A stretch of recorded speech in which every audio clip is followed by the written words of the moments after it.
بناوی خوای گەورە میهرەبان ئەمڕۆ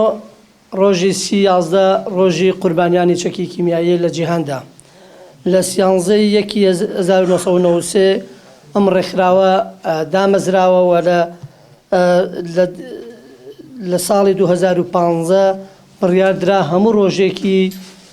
یەکەم ڕۆژی کۆنفرانسی OPCW کە لە بارگاکەی لە هۆڵندایە بکرێتە ڕۆژی قوربانیانی چەکی کیمیایی لە جیهاندا. ئێمەش بۆ مەبەستە لەگەڵ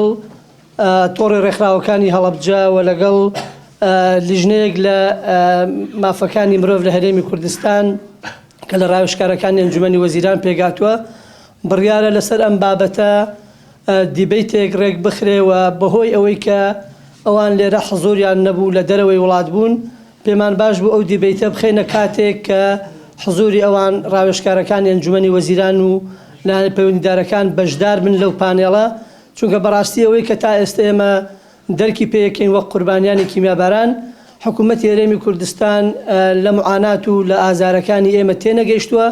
بۆیە هیوادارین ئەمساڵ جیاواز لە ساڵانی ڕابردوو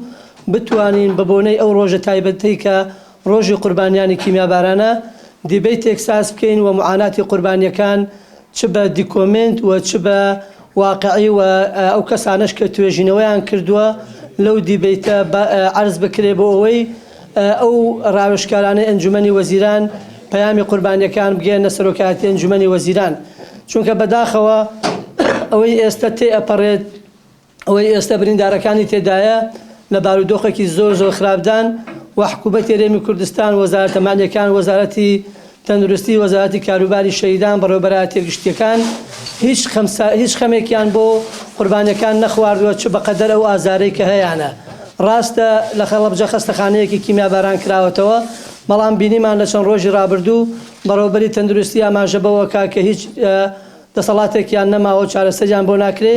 و بەداخیشەوە لەبەر دەمی ئێمە و لەبەر دەمی ژمارەیەک لە بەرکەوتوەکان پێشتر لە هاتنی جەنابی وەزیری تەندروستی بۆ پارێزگای هەڵەبجە ئاماژەی بەوە کرد کە دکتۆرەکانی ئێران پێیان ڕاگەیاندووە پێویست ناکا بریندارەکان ڕەوانەی ئێران بکرێن بۆ چارەسەر لەبەرەوە دەسەڵات و توانای ئێوە ئەوەندە زۆرە و لە هەمان کاتیش دواتری ژۆ پەیامەدا. بۆیە ئێمە لەم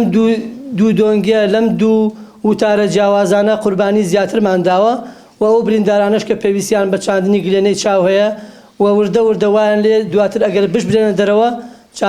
چارەسەرەکان بە کەڵک نایە. بۆیە هیوادارین بتوانین لەو ڕۆژەی کە ئەو دیبەیتە ئەنجامەدەین پەیامەکان بگەینە لایەنی پەیوەندیدار و ئەمساڵ ئەو مەراسیمە یا ئەو یادەی کە ئەکرێ بۆ قوربانیان بتوانێت گۆڕانکاریەک لە ژیانی قوربانیەکاندا بکا و سپاس بۆ ئێوەی کە توانیتان ئەم پەیامە ئێمە بگەێنە لایەنە بەرپرسەکان. سپاس بۆ هەموو لاگە